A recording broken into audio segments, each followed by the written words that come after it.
수요 영광 예배 드디어 이제 요한계시록을 이제 같이 좀 정리하는 시간을 오늘부터 가지려고 합니다. 그래서 제가 요한계시록 정리라고 이름을 붙였어요. 왜냐하면 오늘 한 주에 끝날 수 있는 게 아니어서 지난번에는 한 거의 1년에 걸쳐서 요한계시록을 1장에서 22장까지 어떻게 보면 거의 한 절 한 절 때로는 이렇게 뜻을 우리가 성경에서 말씀하신 뜻이 무엇일까 그것을 이제 생각하면서 계시록을 한 1년 봤다면 이제는 요한계시록 전체에서 말씀하시는 그 의미와 흐름이 무엇인가 라는 사실을 좀 나누려고 합니다.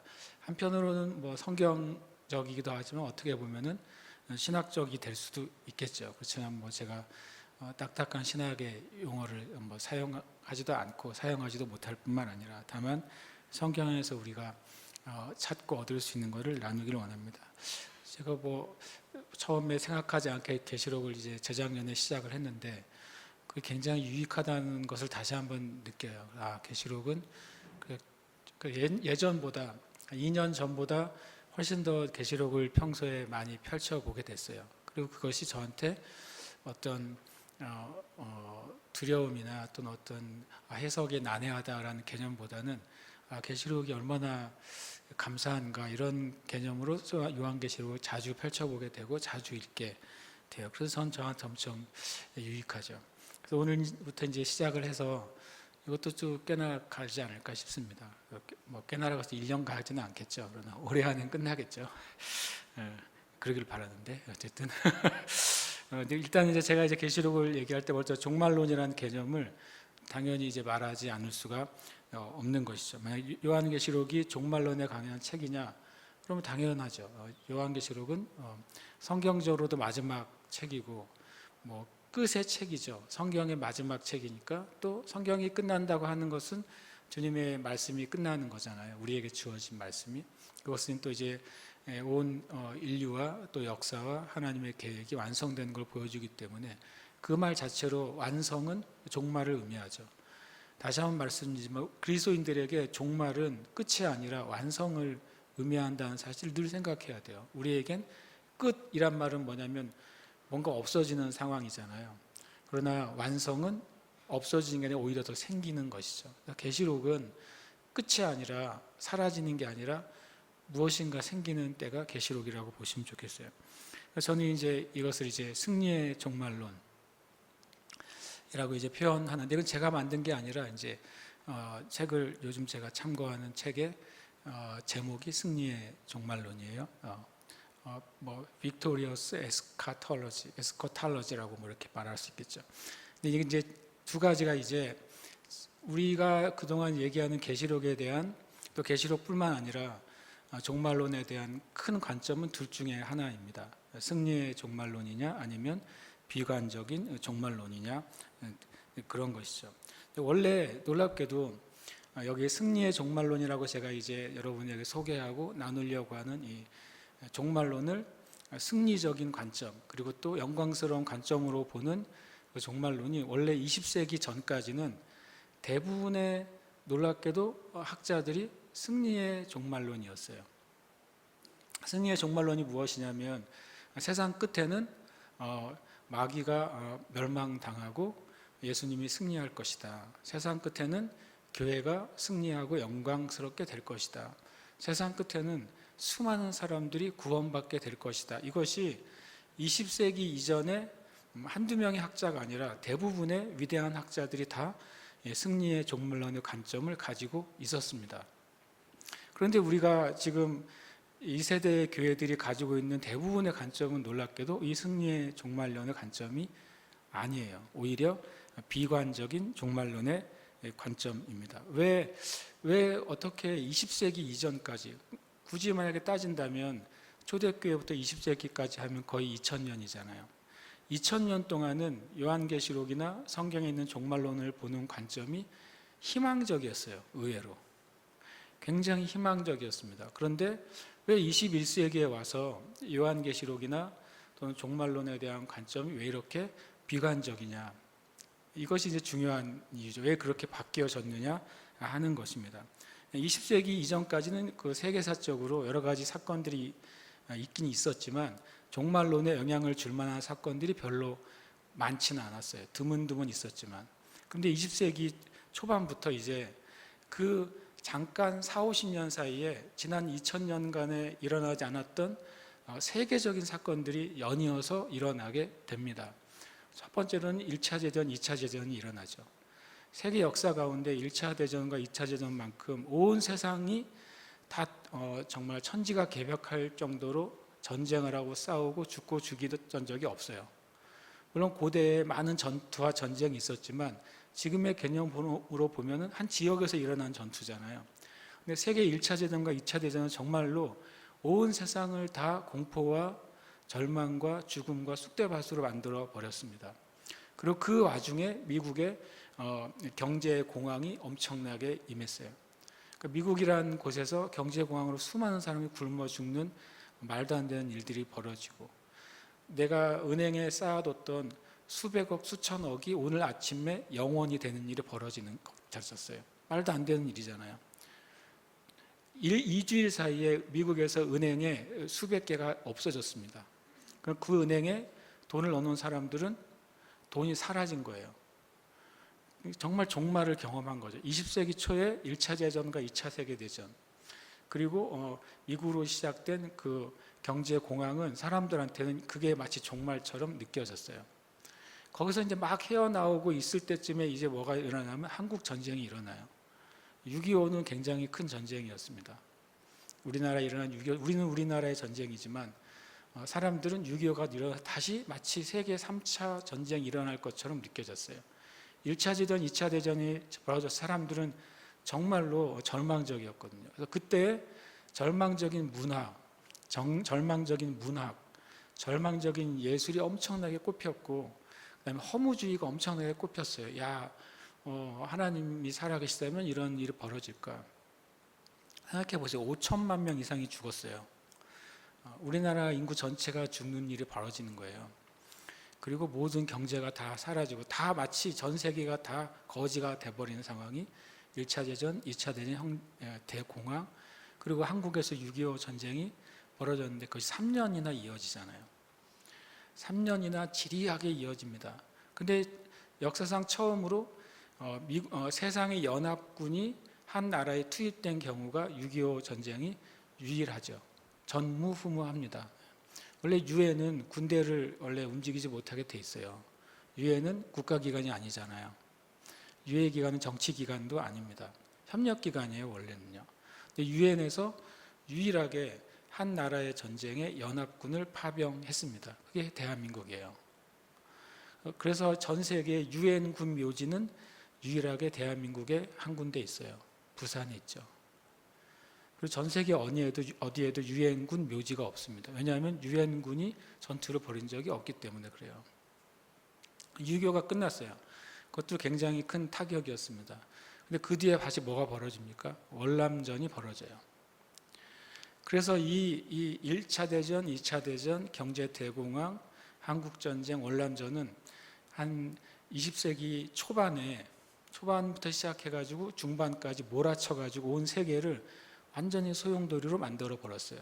그래서 다시 말한 것처럼 문화도 이제 비판적인 문화, 문학도 비판적인 문학, 사회의 예술이나 노래도 다 비판적이고 허무적인 것으로 빠져갔습니다. 그래서 성경을 보는 안목이 그때 바뀌어지게 됐어요. 종말론에 대한 안목이 그때부터 바뀌어집니다. 그래서 이 마지막은 마치 히틀러 같은, 또는 레닌이나 마르크스 같은, 또는 스탈린이나 김일성 같은 그런 악한 지도자가 세상을 통일할 것이고, 그들을 통해 세상이 완전히 통제될 것이다. 세상 정치가 통제되고 경제가 통제되고 종교가 통제될 것이다 라고 하는 사상이 온 세계의 그냥 일반적인 사상으로 자리를 잡습니다.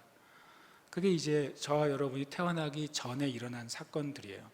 그때부터 신학적으로도 승리의 종말론에서 비관적인 종말론으로 바뀌게 돼요. 이것은 어느 한 신학자나 어느 선교단체가 만들어낸 종말론이 아니에요. 이것은 전 세계적으로 2000년 동안은 승리의 종말론을 유지하다가 20세기에 정말 엄청난 격변이죠. 저와 여러분이 그때 안 태어난 것을 감사해야 될 수도 있어요. 도저히 상상할 수 없는 일이 벌어졌기 때문에 그렇습니다. 그러면서 그때 사람들이 이제 계시록을 어떻게 해석하기 시작했냐면, 계시록과 실은 계시록보다 더 앞선 거는 다니엘서죠. 그다음에 다니엘서와 계시록 사이에서 주님이 그거를 말씀하신 것이 마태복음 24장이죠. 이게 제일 중요한 핵심이에요. 종말론의 핵심인데, 그것을 해석하는 해석이 이제 비관적 종말론을 바뀌어졌어요. 사단과 세상을 다스리는 사악한 지도자가 모든 것을 통제하게 될 것이고, 그 사이에서 교회는 엄청난 핍박과 엄청난 어려움을 겪을 것이다. 그래서 교회의 소망은 딱 하나인 거예요. 뭐예요? 그런 핍박이 오기 전에 휴거되는 거죠. 휴거되거나 아니면 그것을 생명을 걸고 순교로 지켜내는 것, 그것이 종말론에 대한 교회의 결론이 되어버린 거예요. 그 결론이 지금까지 이어지고 있어요. 그게 이제 우리가 저와 여러분이 일반적으로 생각하는 계시록에 대한 이제 이해가 됩니다. 그래서 성경에서 말씀하신, 원래 2000년간이나 기독교 학자들과 대부분 영성가들이 유지했던 이 계시록과 다니엘과 마태복음 24장에 대한 견해, 영광스러운 승리가 있다라고 하는 것에 대한 종말론이 20세기 초반과 중반을 지나면서 이제는 휴거를 생각하고, 그리고 핍박을 생각하고, 환란을 생각하고, 세계 정부를 생각하고, 그런 걸 생각하는 방향으로 선회하게 되어버렸습니다. 그리고 그것을 더 부추긴 것이 두 개의 큰 흐름이 있었는데, 하나는 성경 해석이었어요. 이것은 이 성경을 굳이 보라 마라 할 건 아니지만 스코필드 주석 성경이 큰 영향을 줬습니다. 흔히 말하는 흠정역 주석 성경이죠. 흠정이라고 된 성경 여러 가지가 있죠. 어쨌든 스코필드에 의해서 주석된 성경, 이걸 한국 교회가 많이 읽는데, 그건 세대주의적 관점으로 성경을 보는 성경 주석이에요. 저는 참고는 하지만 권하고 싶지는 않습니다. 그 세대주의적 관점으로 스코필드가 학자죠. 그러면 성경을 해석하면서 이 세대주의의 관점을 명확하게 제시했어요. 그래서 성경에서 이 세대가 지나기 전에 그러면 다 1000년식으로 계산을 하기 시작했어요, 사람들이. 성경 그렇게 말한 적이 없는데, 이 스코필드 주석 성경의 영향으로 많은 학자들, 많은 영성가들이 이 성경을 한 세대를 1000년의 개념으로 해석합니다. 그래서 6000년이 닿으면 어떻게 됩니까? 종말이 온다는 세대주의적 관점이 자리를 잡게 되고, 그리고 그러한 20세기의 초유의 사건들이 벌어지면서 소설들이 등장했습니다. 휴거라는 소설 같은 게 등장했죠. 종말론에 대한 소설들이 많이 등장하면서 그것은 그냥 이 비관적 종말론을 거의 사람들에게 정착을 시켜 버렸어요. 좀 심하게 말한다면 성경에서 말하는 승리의 종말론은 2000년짜리의 종말론이고, 세대주의 종말론을 포함해서 비관적 종말론은 60년에서 70년 정도 된 종말론이라고 보시면 돼요. 그건 저의 견해가 아니라 일반적인 학자들의 통일된 견해입니다. 근데 만약에 비관적인 종말론이 성경적이라면 우리는 그걸 받아들이면 됩니다. 그리고 만약에 승리의 종말론이 우리가 가지고 있는 일반적으로 교회가 지금 얘기하는 마지막 때 하는 얘기하는 그것을 보완하기 위해서 승리의 종말론이 필요하다면 우리는 그것을 이해해야 돼요. 그런 면에서 어떻게 보면 제가 이제 나누려고 하는 것은 우리들이 기본적으로 알고 있는 것에 조금 반대되는 의견이 있을 수도 있고, 그리고 또 정말 그런가라는 의문을 가지실 수도 있어요. 그렇지만 저는 이제 지난 1년 반 동안 계시록을 같이 나누면서 제가 제 관점을 가지고 나누지 않았고 일반적인 의미를 가지고 많이 나눴어요. 그러면서 이제 제가 어떤 관점에 서 있어야 될지를 분명히 제가 나눠야 되겠다. 제가 중간에 왔다 갔다 하면 안 되잖아요. 이것은 저에게도 관점이 필요하니까. 그래서 저의 관점을 굳이 표현한다면 저는 영광스러운 종말론이라고 표현하고 싶어요. 실제로는 이 승리의 종말론에 가까운 종말론적인 관점을 저는 이제 가지게 되었습니다. 그러니까 쉽게 말하면 성경에 나와 있는 환난과 핍박이 없느냐? 있죠. 그것을 있는 것을 없다고 말해서는 안 되는 것이죠. 그렇죠. 그러나 그것이 종말론의 다냐라고 말한다면 저는 그것은 아니라고 성경은 분명히 말씀하고 있다고 생각해요.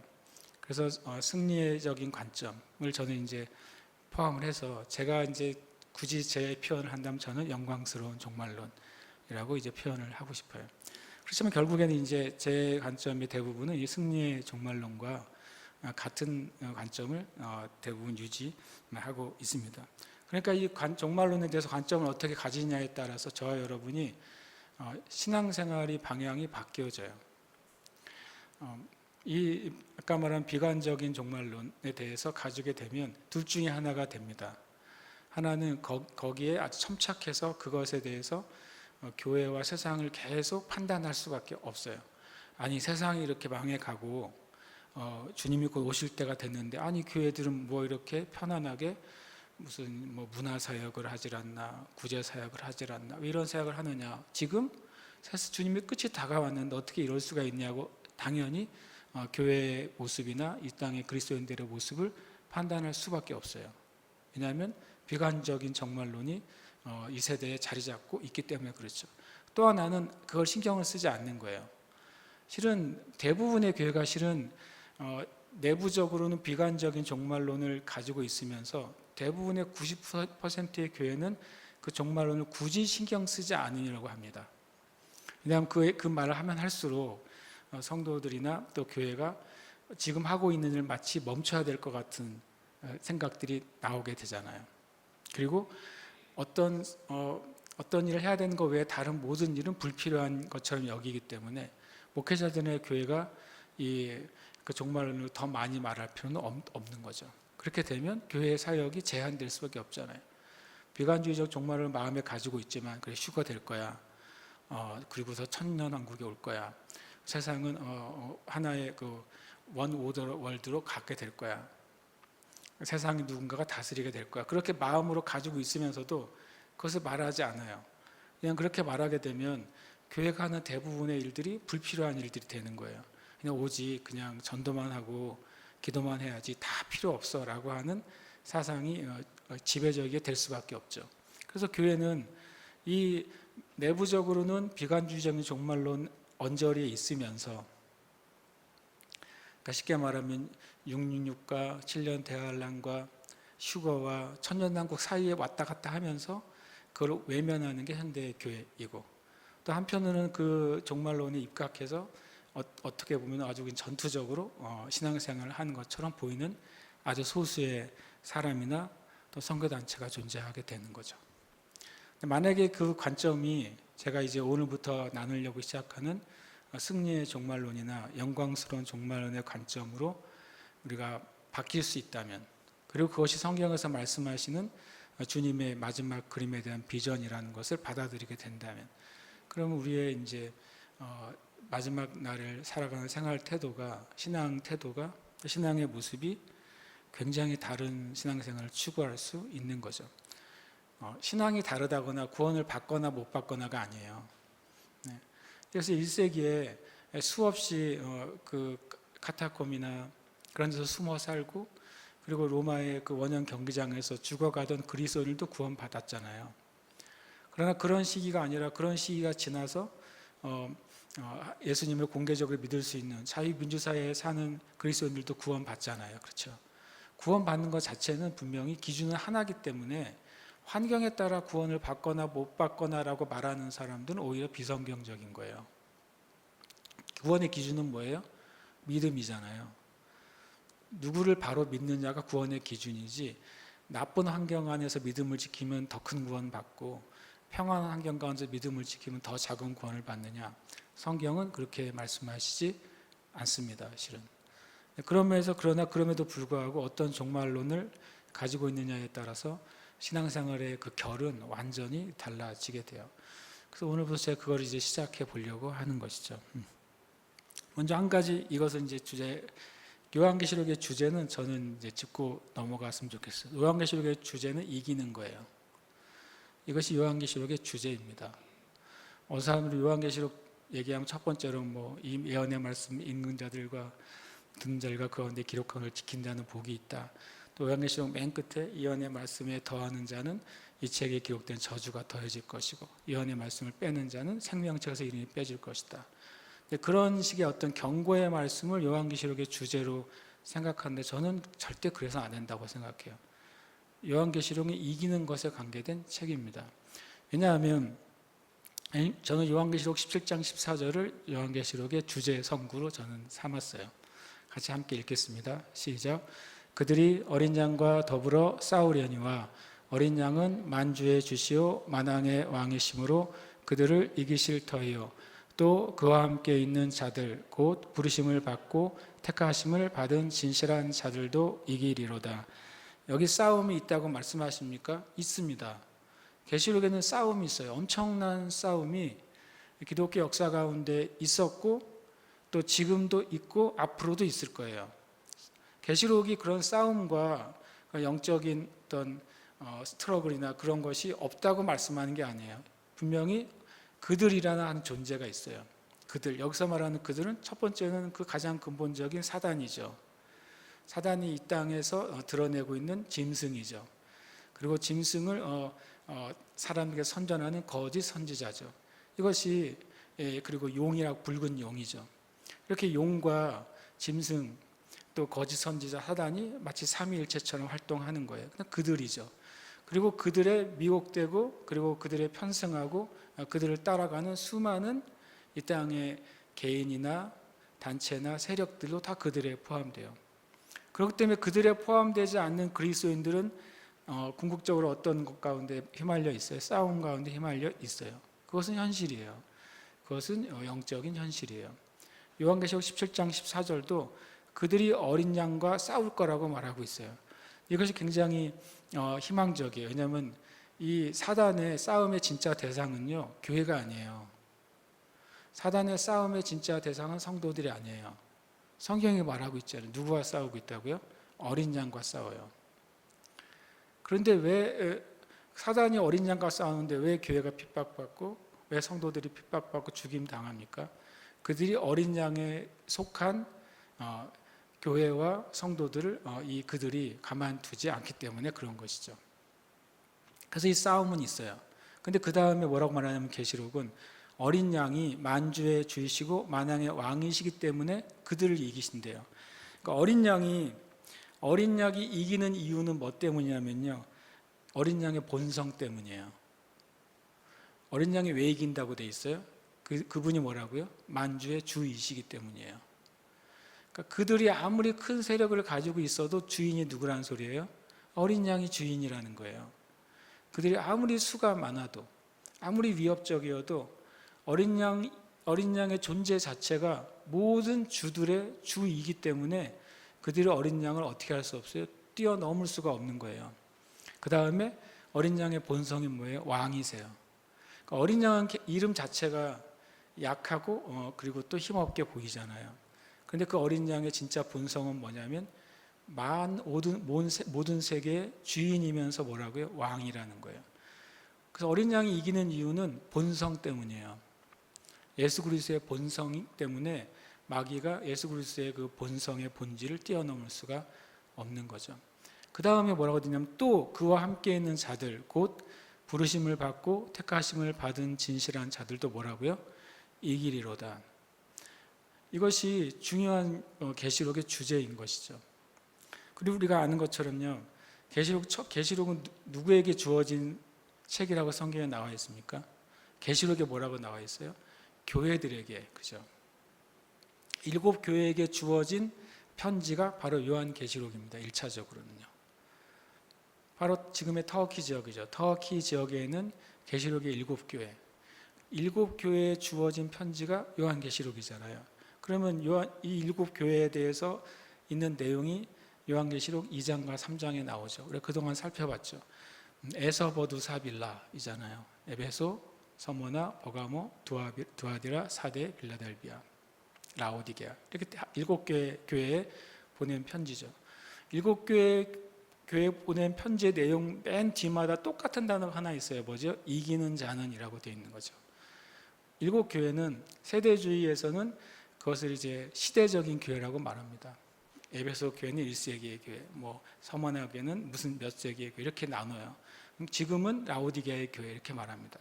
그것이 어느 정도 틀리지 않아요. 마지막 때는 라오디게아의 교회를 상징하는 것이 맞습니다. 그러나 그 마지막 때에는 에서, 버두, 사, 빌 6개의 형태의 교회는 존재하지 않느냐? 아예 그렇지 않죠. 마지막 때의 교회가 다 라오디게아 교회면 어느 교회가 구원받겠어요? 마지막 때에도 에베소와 빌라델비아 같은 교회가 존재하는 것입니다. 마지막 때에도 서머나 빌라델비아 교회처럼 주님께 칭찬받은 교회가 존재하는 거예요. 마지막 때에도 에베소 같은 교회가 존재하고 버가모 같은 교회가 존재하는 것이죠. 그래서 실은 이 마지막 때 주신 그 말씀의 7교회에 대한 마지막 결론은 이기는 자는 주님으로부터 상을 받을 거라는 거예요. 계시록의 실은 가장 큰 메시지는 싸움이 있다는 거고, 그리고 결론은 정해졌다는 거예요. 결론이 정해졌어요. 만약에 계시록의 메시지가 결론이 안 정해져 있다면 우리는 정말로 긴장해야 돼요. 결론이 안 나 있으니까. 가봐야 알아 라고 말씀하셨다면 우리는 정말 긴장하고 살아야 되죠. 잘못된 긴장이죠. 스트레스를 받으며 살아야 되는 거예요. 결론이 없으면. 우리는 깨어있으라고 성경은 말하잖아요. 계시록을 읽을 때 깨어서 읽어야죠. 그런데 결론이 정해졌어요. 결론은 뭐라고요? 먼저 예수님이 그 본성으로 이기신다고 되어 있고, 그 다음에 그 예수님과 함께 있는 사람들은 똑같이 또 뭐라고요? 이기리로다. 둘 다 뭐예요? 미래형이죠. 이기실 터이요, 이기리로다 라고 되어 있죠. 이것은 이 세상의 끝에 대한 결론이죠. 승리가 바로 계시록의 결론이 되는 것입니다. 그러면 이제 계시록 17장 14절에 의해서 그 마지막 때 이기는 것이 우리의 결론인데, 그러면 우리로서는 예수님은 뭐 바뀌실 필요가 없잖아요. 우리는 이것을 계시록 17장 14절을 바라보면서 마지막 때에 있는 그리스도인들과 교회는 뭐에 마음을 들여야 되느냐, 뭐에 힘을 쏟아야 되느냐, 10장 14절은 그 답을 얘기해 주고 있어요. 첫 번째로는 예수님께 집중하라는 거예요. 그분이 누구니까요? 그분이 주인이시고 왕이시니까. 어떤 종말론도 만약에 예수님께 집중되지 않은 종말론은 다 가짜입니다. 그렇죠? 어떤 종말론이 만약에 666과 사단에게 집중되어 있다, 그거 가짜죠. 계시록의 주인공은 666이 아니에요. 계시록의 주인공은 사단도 아니에요. 계시록의 주인공은 7년 환란도 아니에요. 계시록의 주인공은 천년왕국도 아니에요. 계시록의 주인공은 뭐예요? 예수님이세요. 그래서 교회가 예수님이 어떤 분이신지, 예수님이 하신 말씀이 어떤 분인지 집중할 때에만 마지막 때 뭐 하는 거예요? 이기는 거예요. 그 사람만 이기는 거예요. 그 교회만 이기는 거예요.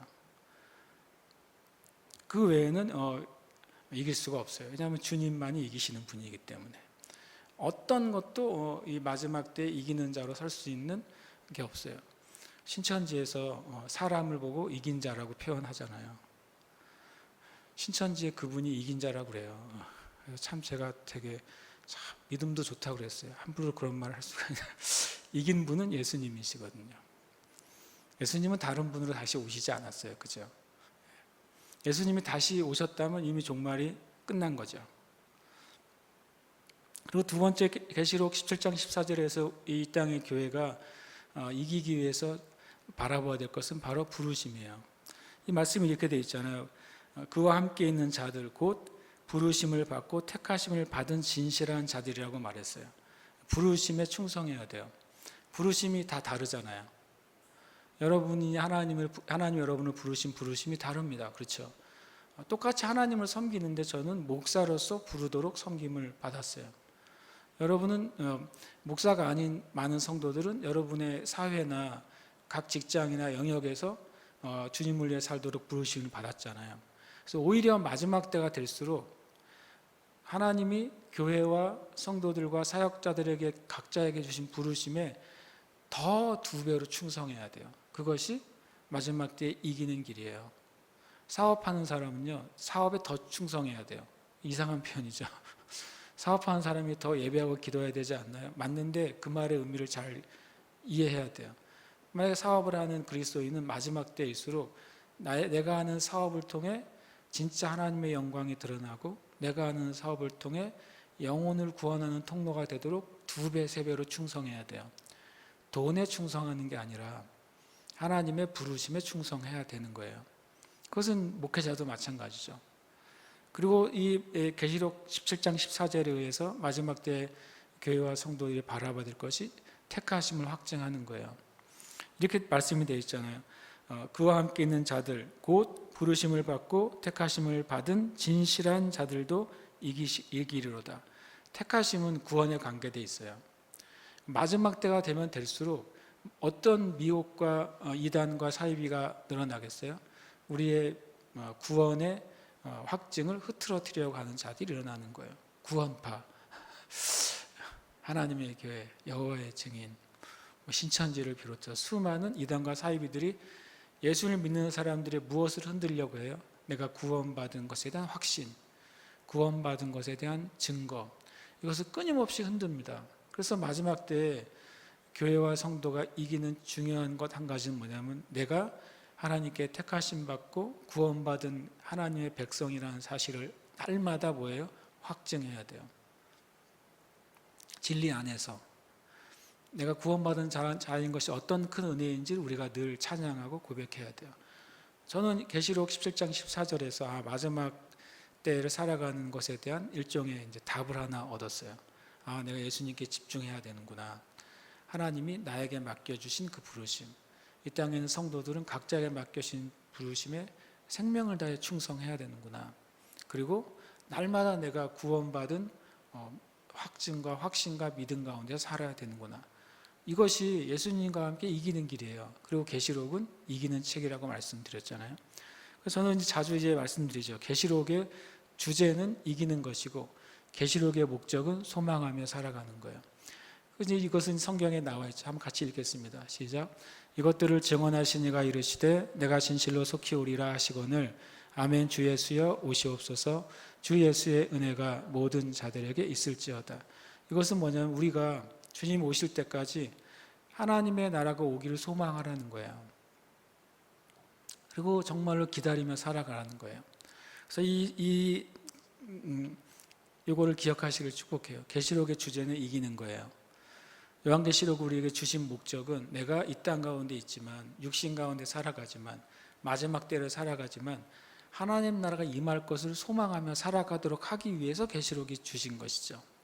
현실을 도피하거나 나에게 주어진 부르심들을 우리가 포기하고 다른 일에 집중하거나 그렇게 하라고 계시록을 주신 것이 아니라 하나님 나라를 소망하고 주님의 다시 오심을 소망하면서 내게 주신 부르심에 충성되게 살아가도록 하기 위해서 계시록이 주어진 목적이에요. 주제와 목적이 명확해져야 성경을 보는 관점이 바뀌어지게 되는 것입니다. 근데 이제 종말론의 견해를 아까도 얘기했지만 크게 두 가지의 관점이 있다고 그랬어요. 승리의 관점이 있고 또 그렇지 않은 관점이 있다고 그랬어요. 승리의 관점은 신학적으로는 부분적 과거주의 견해라고 합니다. 왜냐하면 왜 견해라는 표현을 쓰냐면 모든 신학자들이 하나의 견해로 아직 계시록에 대해서는 합치가 일어나지 않고 있잖아요. 그렇기 때문에 견해라고 말하는 것입니다. 이 승리의 관점 대 또 하나는 보편적인 종말론의 관점이 있습니다. 보편적인 관점이 미래주의적인 견해예요. 이 부분적 과거주의 또는 미래주의 처음 들어보신 분도 있을 수 있어요. 그런데 이게 신학적인 용어 중에 하나입니다. 이게 무엇을 기준으로 하는 거냐면요.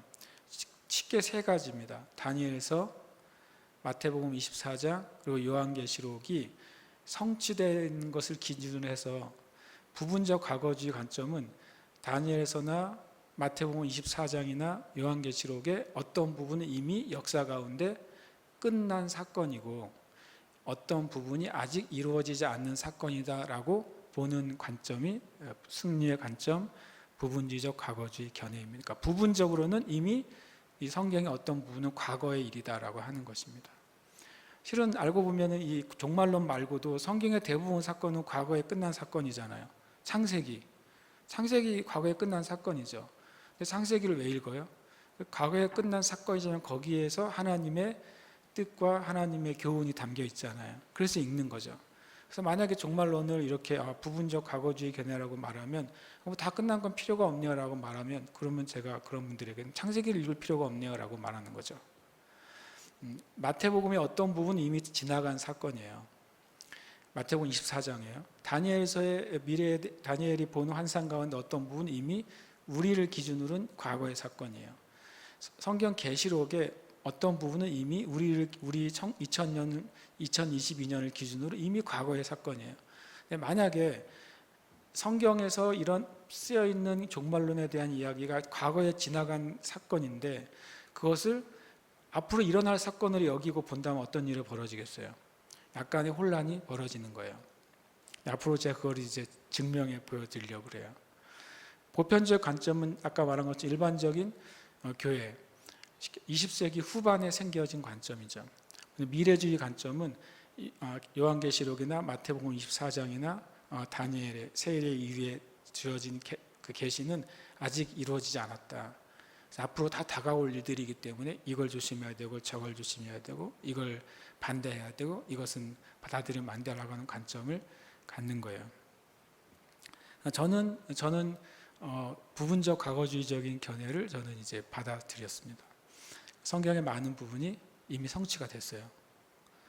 그런데 많은 또 교회가 아직 성취되지 않은 것처럼 그것을 얘기해요. 그러면 안 되는 것입니다. 예를 들어서 이 보편적 관점을 가지게 되면 이런 이제 잘못된 신학이 나오게 돼요. 흔히 말하는 대체주의 신학이라는 게 있죠. 대체 신학이라는 게 있어요. 뭐냐면 이제 혈통적인 이스라엘 또는 현재 유대인은 하나님께 버림받았고 예수님 믿는 그리스도인들이 새 이스라엘이다. 그래서 이제 유대인들에 대한 하나님의 계획은 끝났다고 말하는 게 대체 신학입니다. 그러나 성경은 실은 대체 신학을 말하지는 않잖아요. 로마서 9장, 10장, 11장에서는 엄청 많은 내용으로 하나님이 유대인들에게 주셨던 언약을 마지막 때까지 회복하실 것이라는 약속이 아주 자세하게 나와 있죠. 그래서 이 미래주의적인 견해를 뒤집지 않으면 대체 신학이 뒤집혀지지 않습니다. 그리고 이제 이 미래주의적 견해에 대해서 극복하지 않으면 에베소에서 말하고는 한 세 사람이라는 개념이 있잖아요. 유대인과 이방인이 예수 그리스도의 십자가 안에서 새로운 한 사람으로서 연합된 한 사람이 성령 안에서 아버지께 나아간다. 그것이 에베소서에 나와 있는 한 세 사람의 표현입니다. One new man이죠. 그래서 이것을 이제 이스라엘 회복 운동을 하는 분들이나 이런 분들이 One new man을 많이 얘기하는데 그것도 이제 되게 재밌는 것이 그런 운동을 하는 분들의 관점은 미래주의적인 견해인데 One new man의 개념은 실은 승리의 관점이거든요. 견해는 이 개념을 가지고 있고 관점은 다른 관점으로 얘기하는 경우가 있어요. 이런 이제 약간 혼선이 교회 안에 또 많은 목회자 안에 성경을 해석하는 단체 안에 존재하는 것이죠. 그래서 우리가 이것을 정리할 필요가 있습니다. 그래서 이제 먼저 뭐부터 시작하려고 하냐면 이제 예수님의 말씀부터 시작을 하려고 합니다. 모든 성경을 푸는 열쇠는 누구예요? 예수님이에요. 쉽게 말하면 창세기는 성경의 처음 시작이지만 창세기로 모든 성경을 풀면 안 돼요. 왜 안 됩니까? 라고 물어본다면 진리는 누구시니까요? 진리는 글이 아니라 진리는 뭐예요? 인격이신 예수님이시죠. 예수님이 진리예요. 그렇죠. 그러니까 예수님의 말씀과 예수님의 관점으로 창세기도 봐야 돼요. 제 말은 아마 틀리지 않을 겁니다. 그렇죠? 예수님의 말씀과 예수님의 관점으로 뭐도 봐야 돼요? 천국도 봐야 되는 것입니다. 예수님의 관점과 예수님의 말씀으로 계시록도 봐야 돼요. 제 말이 맞습니까? 왜냐하면 이것은 우리가 기본적으로 교회가 고백하는 고백이에요. 오직 진리는 예수 그리스도밖에 없어요. 그래서 이제 흔히 말하는 구속사적인 관점이라는 표현을 써요. 구속사적인 관점이 뭐냐면 창세기부터 계시록까지를 예수님을 통해 세상을 구원하시는 관점으로 읽자라고 하는 것이 구속사적인 관점입니다. 그러니까 창세기에서도 누구를 찾아내야 되는 거예요? 예수님이 하시는 일들 찾아내는 것이죠. 계시록에서도 예수님이 하신 일을 찾아내는 거예요. 룻기에서도 예수님의 모습을 찾아내는 것이고 말라기에서도 예수님의 모습을 찾아내는 거예요. 그것이 구속사적인 관점으로 성경을 읽는 거죠. 그거는 중요하고 첫 번째로 그런 관점이 필요하다고 하는 것은 저도 당연하다고 생각해요. 그래서 이제 종말론을 얘기할 때도 중요한 건 예수님의 말씀입니다. 감사하게도 예수님이 종말에 대한 이야기를 자세하게 성경에서 말씀하고 계십니다. 그게 어디입니까? 바로 마태복음 24장이죠. 여러분 마태복음 24장을 좀 피시면 좋겠습니다. 이번 주하고 다음 주는 마태복음 24장을 좀 볼 거예요. 그래서 이제 우리 형제 자매들은 이번 주 다음 주 마태복음 24장을 좀 꼼꼼히 읽으시기를 축복해요. 마태복음 24장에 대한 이해인데요.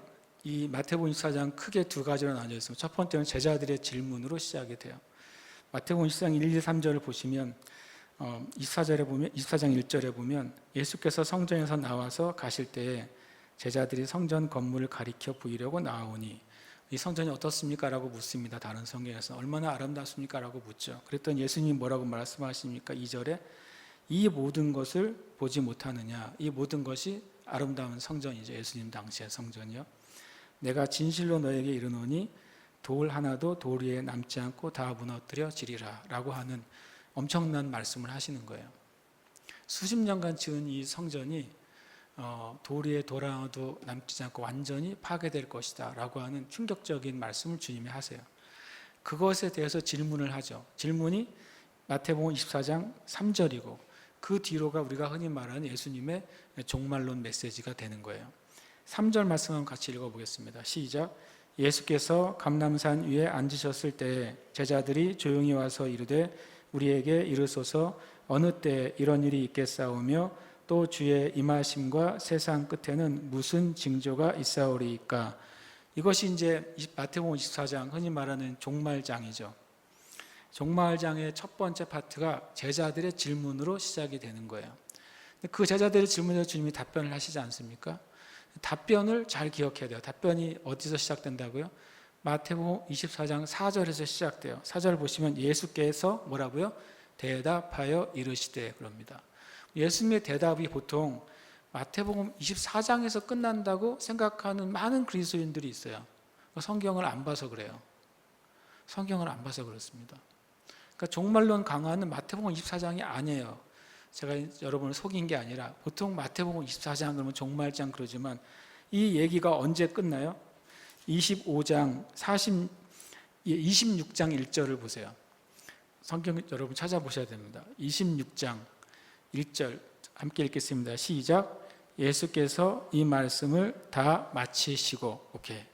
주님이 대답하여 이르시되는 몇 절에 시작한다고요? 24장 4절에 시작하죠. 그러면 이 말씀이 끝난 것을 언제 끝났어요? 25장 46절에 끝난 거예요. 이해되십니까? 네.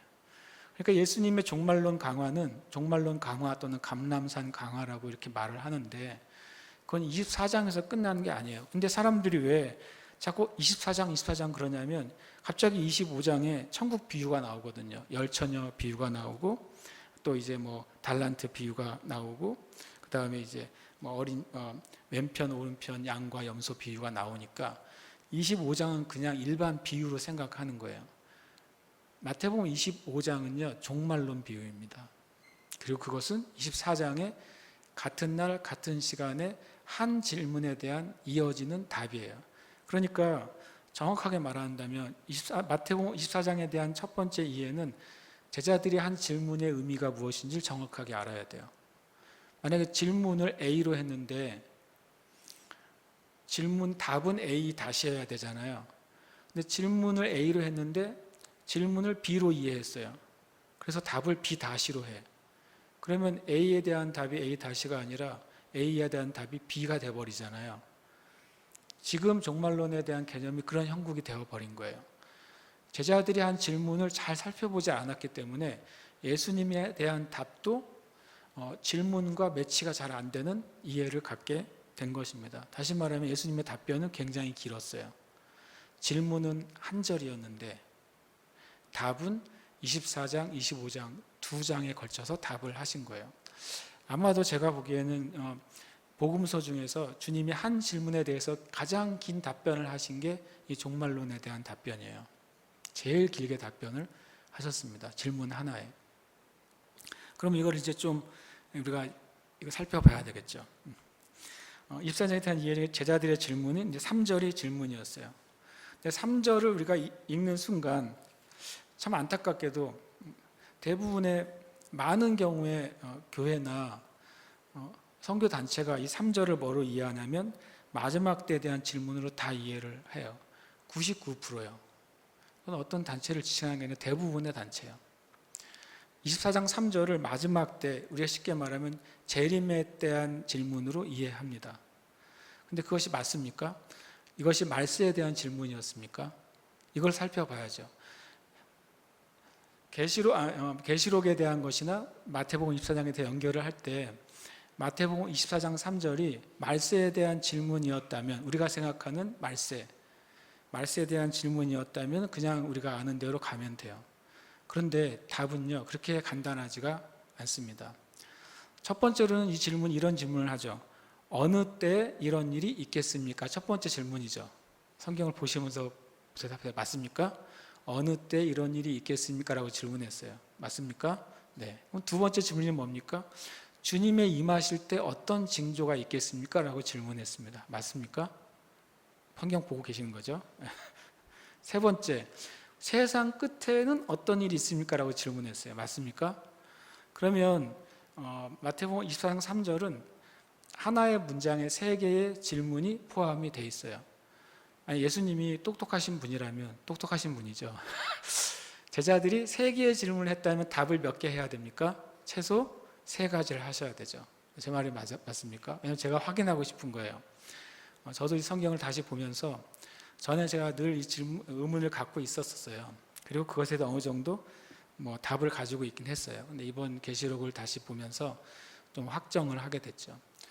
질문이 세 가지예요. 세 가지 질문에 대해서 명확하게 이해를 해야 될 거 아닙니까? 만약에 1번 질문이어서 어느 때 이런 일이 있겠습니까? 라고 제자들이 질문했을 때 제자들이 말하는 어느 때가 무엇인가? 이런 일이 무엇인가를 알아야 될 거 아니에요. 한국말로 거시기가 거시기하네요 라고 하면 그 거시기가 뭔지를 알아야 될 거 아니에요. 10명 듣는 사람이 다 그 거시기를 자기 마음대로 이해하면 돼요? 안 돼요? 안 되잖아요. 그 대화의 맥락 가운데서 거시기가 거시기하네요 그러면 그 앞에 거시기가 뭔지를 모든 사람이 똑같이 이해해야 될 거 아니에요. 그죠? 그래서 이 문장이 중요하다는 거예요. 어느 때 이런 일이 있겠습니까? 라고 한 질문을 제자들이 했고 예수님은 어느 때 그 이런 일이 있을 거라고 답을 해주셨어요. 그래야 정확한 답인 거죠. 두 번째로는 주님의 임하심의 징조가 뭡니까? 물었을 때 이들이 말하는 주님의 임하심이 뭐라는 거예요. 그럼 당연히 재림이죠. 라고 우리는 일단 그냥 100% 확신을 가지고 말합니다. 과연 그럴까요? 그러니까 질문을 던지는 거예요, 제가요. 그리고 세상의 끝의 징조는 재림이죠. 라고 또 말할 거예요. 정말 그럴까요? 그러니까 우리가 성경 안에서 말하는 질문이 성경 안에서 뭐라고 말하는지 찾아보기 전에는 여러분이 예단하면 안 돼요. 저와 여러분이 많은 강의들을 들었잖아요. 많은 메시지를 들었기 때문에 그냥 마태복음 24장 3절을 읽는 순간 이것은 주님의 재림 때, 마지막 때, 심판 때를 그냥 그 화살 하나만 딱 꽂아놓고 나머지는 땡인 거예요. 그렇지만 그렇게 단순한 것이 아닙니다. 이게 이렇게 단순한 질문이라면 예수님이 몇 줄로 끝내시면 돼요. 대답을요. 그런데 엄청나게 길게 대답하세요. 왜냐하면 나중에 이거 헷갈리지 말라고. 나중에 딴소리 하지 말라고. 특히 마가복음에 누가복음에서 내가 다 말했다 이런 말까지 하세요. 주님이 내가 다 말했어 그러니까 속지 마 이런 말까지 하셨는데도 불구하고 우리가 이것을 주의해 보지 못한 경우가 많은 거예요. 다 그렇지는 않을지라도. 그러면 이제 하나씩 찾아볼까요? 첫 번째로 이제 요주의해야 될 단어가 세상 끝입니다. 3절에 보면 한글 성경이 이렇게 말했습니다. 이렇게 질문하고 있어요. 마지막 질문이 주의 임하심과 세상 끝에는 무슨 징조가 있겠습니까? 라고 질문했어요. 세상 끝이라고 우리가 한글 성경이 얘기를 했습니다. 왜 세상 끝이라고 말했냐면 영어 성경 때문이에요. The end of the age는 킹 제임스 성경이 번역을 이렇게 했어요. NIV 성경이 그렇게 말했고요. 두 번째 The end of the world는 킹 제임스 성경이 이렇게 번역을 했습니다. 이걸 직역을 하자면 NIV 성경은 그 세대의 마지막, 그 에이지니까 그 세대군요. 그 세대의 마지막의 징조가 뭡니까? 라고 해석이 되고 킹 제임스 성경을 직역을 하면 그 세상의 끝의 징조가 뭡니까? 라고 해석이 돼요. 약간 뉘앙스가 다르죠. 예. 세상 끝에 무슨 일이 있겠어요가 아니라 그 세대의 끝에 무슨 일이 있겠어요? 라고 한 질문은 좀 달라지는 겁니다. 그러면 원래 원어에는 이 세대 또는 세상으로 번역이 되는 이 단어가 뭐냐면 아이온이라는 단어를 사용했습니다. 근데 참 신기하게도 이 아이온이 세 가지 뜻을 다 가지고 있는 거예요. 어떤 시대를 의미할 때도 아이온, 그리고 세상 전체를 얘기할 때도 아이온, 그리고 심지어는 영원을 얘기할 때도 아이온이에요. 그래서 해석상의 차이가 문장적으로는 생길 수밖에 없어요. 그렇죠? 그래서 이 단어 가지고는 확정을 지으면 안 되고, 주님이 이 셋 중에서 어떤 의미로 말씀하셨는지를 어디서 찾아야 돼요? 성경 문맥에서 찾아야 되는 거예요.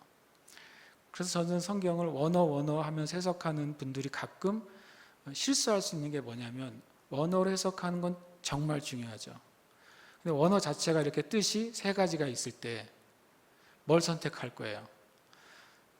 원어를 해석하는 학자가 평소에 좋아하는 뜻을 해석하면 됩니까? 안 되잖아요. 그렇죠? 뭘로 해석해야 돼요? 이렇게 하나의 뜻이, 아이온이라는 뜻이 the age라는 의미도 있고 the world라는 의미 있고 심지어는 forever라는 의미도 있어요. 그럼 뭘 해석해야 좋겠어요? 제일 좋은 거는 그 말이 쓰여진 문맥 안에서 그 말을 한 사람이 어떤 의도로 말했는지를 어떻게 해요? 살펴보면 되는 거예요. 그러니까 거시기가 거시기하다를 말하려고 할 때 그 말하는 대화 가운데 어떤 의미로 말했는지를 그냥 딱 캐치할 수 있잖아요. 그래서 성경을 원어로도 봐야 되지만 중요한 건 문맥으로 봐야 되고, 그 다음에 더 중요한 거는 영적으로 봐야 돼요. 오늘은 요거만 좀 이해해도 끝날 것 같긴 합니다. 첫 번째로 이제 예수님에 대한 답변이 24장 4절에서 25장 46절까지라는 우리가 살펴봤잖아요. 그러면 세 가지 질문에 대한 답을 좀 나눠 보려고 합니다. 어떤 때 이런 일이 있겠습니까에 대한 예수님의 답변은 24장 4절에서 28절까지입니다.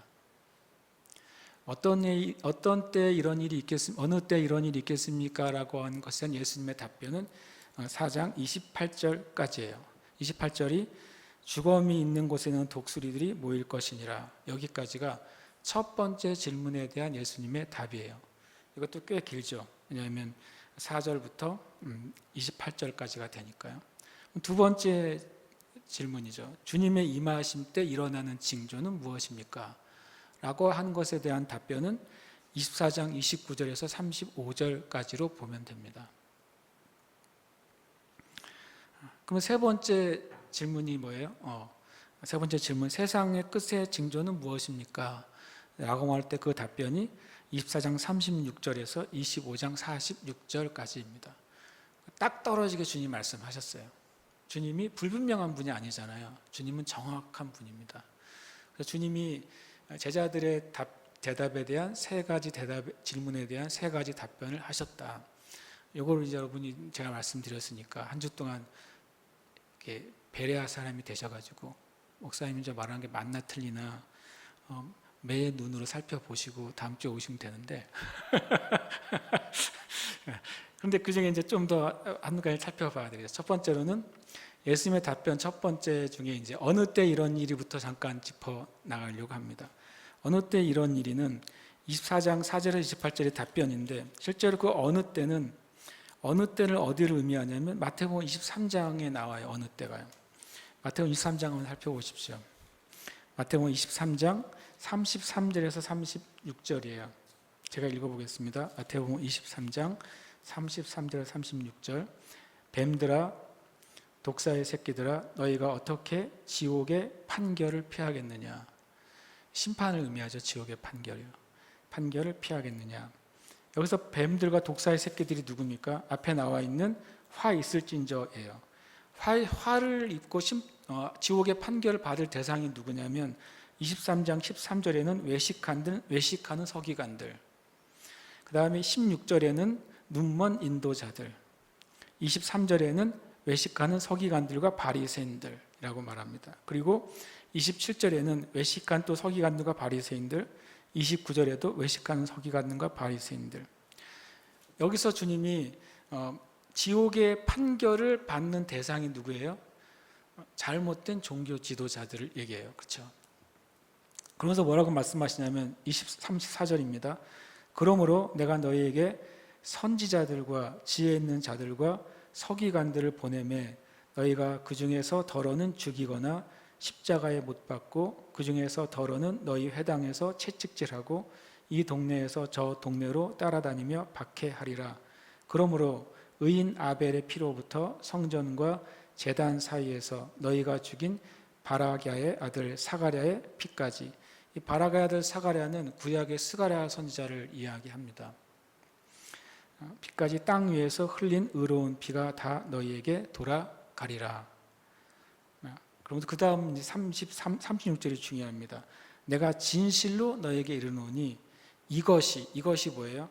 33절부터 말해서 36절까지 말한 그들의 죄에 대한 뭐예요? 심판이죠. 이것은 크게는 주님이 외식하는 서기관들과 바리새인들이라고 말했지만 이 내용을 보면 아벨에부터 시작하잖아요. 그러니까 구약 전체에서 하나님의 백성들, 하나님의 종들을 죽이고 핍박하고 그리고 하나님을 거절한 것에 대한 심판을 말하는 거예요. 구약의 역사 가운데 하나님을 대적한 것에 대한 심판이 어디에 돌아간다고요? 이 세대에 다 돌아가리라 라고 말했어요. 이것이 뭐예요? 이것이 어느 때예요? 이것이 이 첫 번째 질문이 재림이 아니에요. 어느 때냐면 어느 때 이런 일은 주님이 말씀하신 외식하는 서기관과 바리새인들을 포함해서 아벨에서부터 구약의 선지자들을 죽이고 핍박하고 십자가에 못 박고 하나님을 대적한 그들에 대한 지옥의 판결이죠. 지옥의 판결이 어느 때 누구에게 임한다고요? 이 세대에 다 임할 거다라고 주님이 말씀하신 거예요. 그러면서 이 세대에 임하는 걸 첫 번째 뭐라고 말하냐면 36절은 이것이 다 이 세대에 그랬죠. 그러니까 제자들이 뭐라고 질문한 거예요? 어느 때 이런 일이? 앞에 읽은 거 보시면 돼요. 그러니까 23장 36절은 이것이 다 이 세대에 돌아갈 거라고 말씀하셨는데 그거를 듣고 나서 제자들이 뭐라고 말하냐면 어느 때? 이 세대라는 게 어느 때요? 라고 물어본 거예요. 그리고 이런 일이 뭐예요? 그 심판이 어떻게 일어나겠냐고 물어보죠. 그랬더니 주님이 대답을 하십니다. 37절 38절에 뭐라고 말하냐면 37절 38절 보겠습니다. 제가 읽겠습니다. 예루살렘아 예루살렘아 선지자들을 죽이고 내게 파송된 자들을 돌로 치는 자여 암탉이 그 새끼를 날개 아래 모음같이 내가 내 자녀를 모으려 한 일이 몇 번이냐. 그러나 너희가 원하지 아니하였도다. 그 다음 보세요. 보라 너희 집이 황폐하여 버려진 바 되리라. 예루살렘이죠. 예루살렘이 황폐하게 되는 것이 구약의 하나님을 대적하고 구약의 선지자들 죽인 것에 대한 뭐예요? 지옥의 뭐예요? 판결이에요. 그리고 더 구체적으로 이제 주님이 24장 2절에 이제 물어보잖아요. 어느 때 이런 일이 벌어지냐고 한 이 질문이 나온 직접적인 원인이 뭐냐면 바로 24장 2절 때문이에요. 이 성전이 돌 위에 돌 하나도 남기지 않고 완전히 무너질 거야 라고 말씀하셨을 때 이 제자들이 굉장히 충격을 받은 거죠. 첫 번째 서기관과 바리새인들의 그 죄가 갚아져야 된다는 사실은 제자들이 동의했을 거예요 아마. 그 값으로 예루살렘이 황폐하게 되는구나 라고 하는 것도 동의했을지 모르겠습니다. 갑자기 예수님이 그 구약의 예수님까지 십자가에 못 박는 걸 말했을 때는 예수님까지 나중에 죽이는 것까지의 죄값으로 예루살렘이 황폐하게 되고 심지어는 예루살렘의 성전이 무너질 거라고 하는 말을 들었을 때 제자들이 깜짝 놀란 것이죠. 어느 때 이런 일이? 그 말은 뭡니까? 언제 예루살렘이 황폐하게 될까요? 언제 성전이 무너집니까? 라고 물어본 거예요. 다시 말하면 어느 때 이런 일이는 언제 재림이 오실 겁니까? 라는 질문이 아니라 제자들도 알고 제자들이 한 질문은 언제 예루살렘이 황폐하게 되고 언제 성전이 무너지겠습니까? 라고 한 질문이란 말이에요. 이해되셨죠? 그러니까 이거를 그냥 퉁쳐가지고 다 재림으로 말하면 안 되는 거예요. 그거는 성경을 심하게 말하면 일도 보지 않는 사람들의 결과예요. 그리고 그거는 언제 이루어집니까? 이걸 잘 보셔야 됩니다. 이게 부분적 과거주의 견해예요. 주 70년에 마태복음 24장 4절부터 28까지 예수님 말씀하신 것은 주 70년에 끝이 납니다. 그러니까 쉽게 말하면 마태복음 24장 4절부터 28절에 있는 말씀을 가지고 앞으로 이런 일이 있을 것입니다 라고 말하면 안 된다는 거예요. 전에 이런 일이 있었습니다 라고 말해야 된다는 거예요. 이해되십니까? 그럼 만약에 마태복음 4장 4절에서 28절까지의 내용이 주 70년에 성취된 예언이라면 거기에 해당된 계시록의 예언도 뭐예요? 성취가 된 것입니다. 그래서 24장이 중요해요. 나중에 제가 24장을 말한 다음에 24장의 예언과 계시록의 예언을 분량을 맞춰 드릴 거예요. 그러면 계시록에서 마태복음 24장 4절부터 28절과 연결되는 말씀은 이미 성취가 된 거예요. 그 말씀을 가지고 앞으로 이런 일이 있을 거예요 라고 말하면은 성경을 뒤집어서 말하는 거라는 거예요. 이해되십니까? 네, 좋습니다. 왜냐하면 이해가 돼야 돼요. 이 말이 이해가 진짜 돼야. 저는 어떤 신학적인 관점을 가지고 말하는 게 아니라 성경에서 뭐라고 말하는지를 말하려고 하는 것입니다. 성경에서 한 세대는 몇 년일까요? 1000년일까요? 아닙니다. 성경에서 한 세대는 항상 40년이에요. 항상 40년. 항상입니다. 뭐 하루가 1000년 같고 1000년이 하루 같다. 그때 말씀 이 비밀을 기억하라 그랬는데 그때 1000년이 한 세대라고 말씀하신 게 아니잖아요. 하나님은 시간을 초월하시는 분인 걸 말씀하기 위해서 하루가 1000년 같고 1000년이 하루 같다고 말씀하신 거예요. 그것을 창세기 1장에 비유해서 창세기 안식일까지 7일이 1000년씩 7000년이다 이런 걸 말씀하신 것도 아니에요. 그렇게 적용하면은 갖다 붙이는 말씀이 되는 거예요. 이렇게 말하죠. 예를 들어서 이스라엘 백성이 하나님을 반역했어요. 가데스 바네아에서 너희들은 가나안으로 가라 그럴 때 열 정탐꾼의 말을 듣고 뭐라고 그랬어요? 그들이 안 들어가겠다고 말했죠. 주님을 배신했죠. 그때 주님이 뭐라고 말씀하십니까? 이 세대의 사람들은 다 어디서 죽을 거다? 광야에서 죽을 거다. 광야에서 몇 년 있었습니까? 40년이요. 그 성경에서 말하는 한 세대는 항상 40년이었어요. 제가 말한 게 맞는지 안 맞는지 찾아보십시오. 성경에서 항상 말할 때 구약과 신약 동일하게 40년 주기로 말씀을 하십니다. 그럼 만약 이걸 그대로 적용해 봅시다. 주님이 이것이 이 세대에 일어날 거라고 말했어요. 주님이 몇 년에 이 말씀 하셨습니까? 주후 30년에 이 말씀 하셨습니다. 예수님이 33년 사셨다고 해서 AD 33년이라고 말하는 분들이 있다면 성경을 잘 봐야 돼요. 예수님이 태어난 것은 BC 4년이에요. 예수님 십자가에 못 박히신 것은 역사적으로 AD 30년이었습니다. 이 말씀을 하신 게 AD 30년이에요.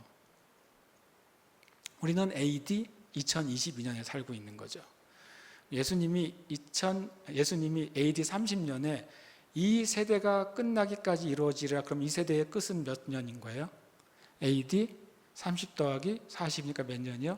70년. 예루살렘이 언제 파괴됐습니까?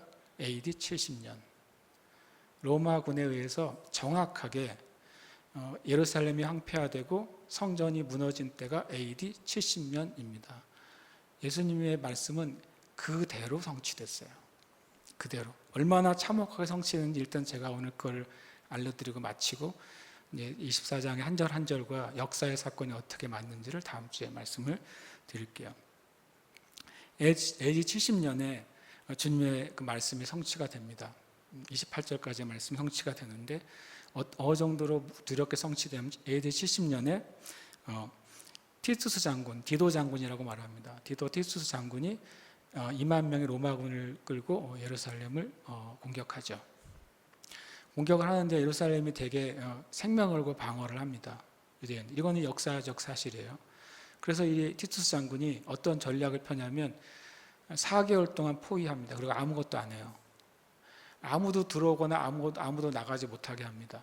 어떤 물 한 방울도 들어오거나 나가지 못하게 돼요. 그래서 4개월 동안 예루살렘 성에 있는 유대인들은 쫄쫄쫄 굶습니다. 처음에는 이제 히스기야 샘에서 물을 끌어다가 먹기도 합니다. 근데 그것도 막아버려요. 물이 점점점 떨어져요. 식량도 점점점 떨어져요. 그래서 어떤 참혹한 현실이 벌어지냐면 과거 히스기야 때 있었던 일들이 벌어져요. 서로 자녀를 잡아먹습니다. 그것은 역사적인 기록이에요. 자녀들을 삶아먹어요. 그 일이 이때 이 4개월 포위 기간 동안에 일어납니다. 애들이 막 나무를 깎아먹고 흙을 파먹습니다. 그래서 한 명 한 명씩 죽어가요. 그래서 거기에 기록을 써놓은 책을 제가 읽어드릴게요. 유대인의 전쟁사에 보면 이렇게 기록되어 있습니다. 그들 로마 군인들이 이제 예루살렘으로 들어가서 약탈을 시작할 때 이미 모든 가족이 굶어 죽어 있었다. 군인들은 이 장면을 보고 놀라 아무 것에도 손대지 않고 나왔다. 굶어 죽은 사람들은 동정했지만 살아있는 사람들에게는 그렇지 않았다. 군인들은 만나는 사람마다 죽여서 모든 거리를 파괴했으며 도시 전체를 피로 물들였다. 심지어 불타는 집을 유대인들의 피로 끌 정도였다. 이것이 유대 전쟁사에 나와 있는 기록이에요. 도대체 어떻게 사람의 피로 부를 거요? 라고 하는데 그때 얼만큼이 죽었는지를 역사 기록에 보면 100만 명을 살해당합니다. 유대인들이. 그때 전체 유대인 인구의 10분의 1이 죽습니다. 로마 군인에 의해서요.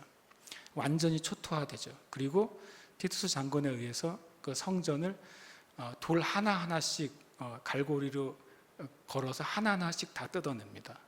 예수님 말씀 그대로 두렵게 이루어져요. 그 성전 안에는 처음에는 금들을 다 긁어냈다고 그래요. 금을 다 긁어내고 나머지 성전의 그 돌 하나하나를 갈고리를 걸어서 로마 병사들이 하나씩 끌어내립니다. 그래서 완전히 성경 말씀 그대로 돌이 돌 하나에 놓이지 않게 완전히 무너뜨려요. 그것이 역사의 기록이에요. 그 다음에 9만 7천 명이 로마의 포로로 잡혀갑니다. 숫자가 나오죠. 그 말은 역사적인 사실이어서 그래요. 9만 7천 명은 이제 저항할 수 없는 사람들은 9만 7천 명은 포로로 잡혀가죠. 예를 들어서 이런 식으로 포로로 잡혀가요. 손바닥을 양옆으로 뚫어가지고 끌고 갑니다. 그런 식으로 저항할 수 없게 끌고서 가는 거죠. 이제 짐승처럼 끌려가죠. 그래서 이제 60년간 유대 역사가 사라져요. 70년부터 60년 더하면 한 130년 정도 되잖아요. AD 130년까지 유대의 역사의 기록이 없어요. 그냥 완전히 다 생각해보세요. 100만 명이 참혹하게 그냥 살해를 당했으니까요. 그리고 그 지역은 완전히 황폐화되죠. 60년간 지나서 이 놀라운 유대인들이 다시 반란을 일으켜요. 대단한 유대인들이죠. 1930년에서 35년까지 제2차 로마 유대 전쟁이 벌어집니다. 그래서 유대는 실은 로마라는 제국에 상대할 만한 민족이 아닌데도 전쟁을 일으켜요. 이게 역사죠. 보통 일반적으로 제2차 로마 유대 전쟁 또는 제2차 유대 로마 전쟁이라고 역사는 기록하고 있어요. 이때도 이게 이제 이때 마지막까지 항전한 곳이 성지순례 가면 어디 올라갑니까? 마사다라는 곳에 올라가죠. 이때 마지막까지 항전한 곳이 마사다 요새예요. 그때 당연히 이제 로마 군인이 마지막에 마사다를 점령하고 다시 이제 유대가 로마 군에 의해서 평정을 당하죠. 그때 잘못 썼는데 58만 명이 사망합니다. 58년이 아니라 58만 명이 그때 죽임을 당해요. 그러니까 그냥 역사 기록에 의해도 160만 명이 죽은 거예요. 유대 민족이요. 그리고서 소개령이 뭐냐면요. 그때 이 유대인들은 아무리 밟아도 계속 로마에 항거하고 반역을 일으킬 민족이어서 안 되겠다. 그래서 유태인은 이 팔레스타인 지역에 살면 안 된다고 하는 법을 하는 거예요. 소개령이 흩어지게 만든 거죠. 그래서 유대인은 더 이상 팔레스타인 지역에 살 수 없어. 그래서 모든 유대인은 팔레스타인 지역을 떠날 것이라는 명령이 로마 칙령으로 선포가 돼요. 그 뒤로 언제까지 못 돌아온 줄 아십니까? 1948년 건국 때까지 유대인들은 못 돌아온 거예요. 135년부터 시작해서 1948년까지 거의 이제 1800년 이상을 법적으로 못 들어온 땅이 됐던 것이 유대인들이에요. 그러니까 주님이 지옥의 판결이라고 그랬어요. 너희들이 그 수많은 기간 동안 하나님의 백성 선민으로서 하나님이 사랑하시고 다윗과 솔로몬 그런 찬란한 역사도 있었음에도 불구하고 그때 하나님을 배신하고 말씀을 배신하고 율법을 버리고 그리고 나중에는 메시아까지 버린 것에 대한 징벌로 이 일이 역사 가운데 성취가 됐어요. 그래서 이 마태복음 24장의 전반부는 역사적으로 성취가 된 말씀들이에요. 그것을 다시 끄집어내다가 앞으로 이런 일이 있을 것입니다 라고 말하면 안 돼요. 왜냐하면 이거는 이 사실을 역사적으로 아는 역사 신학자들이나 일반 역사학자들이 볼 때는 아이러니가 되는 거죠. 이미 지나간 일에 대한 기록을 다시 끄집어내서 앞으로 일어날 것입니다 라고 말한다고 하는 것은 좀 심하게 말하면 무지의 소치가 되는 거예요. 그래서 이제 정리를 저는 하고 싶은 거예요. 계시록을 우리가 보는데 계시록은 우리에게 경고로서 이미 일어난 일에 대한 경고와 경계로서 주신 말씀이 있고 앞으로 일어날 일에 대한 경계와 경고로 주신 말씀이 있는 거죠. 그걸 정확하게 이해할 때 우리가 진짜 계시록을 이해할 수 있고 우리가 진짜 마지막 때에 준비된 삶을 살 수가 있는 거예요. 오늘은 이 정도까지 하고 기도하고 마치겠습니다. 다음 주까지 한번 잘 보시고 오셔서 주중에 질문하셔도 좋겠습니다. 목사님 그거는 이렇게 생각하는데 라고 질문하셔도 좋습니다. 우리 계시록 17장 14절 말씀 이제 읽고 기도하고 싶습니다. 생각보다 시간이 많이 갔는데요. 같이 함께 읽겠습니다. 시작. 그들이 어린 양과 더불어 싸우려니와 어린 양은 만주의 주시오 만왕의 왕이심으로 그들을 이기실 터이요 또 그와 함께 있는 자들 곧 부르심을 받고 택하심을 받은 진실한 자들도 이기리로다. 아멘. 전 이 말씀이 다시 한번 그 은혜가 됩니다. 왜냐하면 계시록 안에는 엄청난 믿음의 싸움이 존재하고 또 저와 여러분의 이 삶 안에도 엄청난 믿음의 싸움이 존재합니다. 그러나 우리의 소망은 주님이 이기신 것처럼 우리도 이기는 것입니다. 함께 시간 기도할 때 주님, 제가 주님과 함께 있겠습니다. 또 주님이 주신 부르심 안에 있겠습니다. 주님이 저를 택하시고 구원하신 그 구원의 은혜 안에서 머물겠습니다. 여러분과 저의 입술로 그 은혜를 고백하고 있습니다. 함께 이 시간 기도하겠습니다. 하나님 아버지 감사합니다. 하나님 계시록의 말씀을 통해 하나님이 교회를 승리하게 하시고 성도들을 승리하게 하시고 영광스럽게 하신다는 것을 우리가 나눕니다. 하나님 우리 가운데 믿음을 더하여 주시옵소서. 하나님의 말씀에 대한 주님의 뜻을 나타내 주시옵소서. 주님이 기록하시고 우리에게 하신 그 말의 의미를 깨닫게 하여 주시옵소서. 그리고 성령께서 깨닫게 하셔서 성령이 우리가 어떻게 벌어지는지를 보게 하여 주시옵소서. 주님 우리로 깨닫게 하여 주시옵소서. 가장 거룩한 길로 인도하여 주시옵소서. 주의 말씀만으로 나아가는 은혜가 있게 하여 주시옵소서. 예수 그리스도는 만왕의 왕이시여 만주의 주이시므로 어떤 사단의 세력도 어떤 거짓의 미혹도 어떤 이 땅에 있는 힘과 권력도 예수 그리스도를 이길 수 없음을 믿습니다. 예수님은 승리하신 분이시며 우리로 승리하게 하시는 우리의 주이시며 우리의 왕이십니다. 그 은혜로 인하여 감사드립니다. 하나님 또 우리 가운데 주님 우리 각자에게 주신 부르심을 더 굳게 하고 부르심에 바로 서며 하나님 주님이 구원받는 은총 가운데 바로 서게 해주시옵소서. 예수 그리스도 안에 있는 자들의 새로운 피조물인 것에 대한 놀라운 계시가 풀어지게 하시고 우리 자신이 주님 앞에서 어떤 존재를 깨닫고 나아가도록 주의 은혜 내려 주시옵소서. 이 땅의 교회들과 이 땅의 성도들과 이 땅의 많은 하나님 아버지 주의 종들 가운데 더 깊은 차원의 하나님의 말씀이 풀어지며 더 깊은 차원의 계시가 풀어지며 더 깊은 차원의 은혜가 풀어지도록 주님 역사하여 주시옵소서. 우리의 영을 새롭게 하시고 마음을 새롭게 하여 주시옵소서. 하나님 아버지 감사합니다. 주님의 모든 말씀은 정말 예언의 영이신 성령님에 의해서 성령님의 감동을 받은 자들에 의해서 우리에게 주어진 진리의 말씀인 것을 믿습니다. 또 이 모든 말씀이 바로 진리이신 예수 그리스도의 말씀인 것을 믿습니다. 하나님 우리가 계시록을 볼 때에도 이것이 예수 그리스도의 계시라고 말씀하신 그 말씀을 붙잡게 하시고 우리가 주님 다시 한번 예수님을 바라보고 예수님의 진리를 바라보고 주님이 행하신 일을 바라보게 하여 주시옵소서. 그래서 주님이 오시는 그 날까지 또는 우리의 삶이 다하는 그 날까지 견고하고 흔들리지 않고 항상 우리에게 맡겨진 주님 그 부르심의 일에 힘쓰며 충성하는 자들이 되도록 축복하여 주시옵소서. 이제는 우리 주 예수 그리스도의 은혜와 살아계신 하나님 아버지의 놀라우신 사랑하심과 성령님의 교통하심과 충만케 하시는 은총이 온 교회와 성도들 위에 또 시간 함께한 모든 형제 자매들 위에 이제로부터 영원토록 함께 있을지어다. 아멘.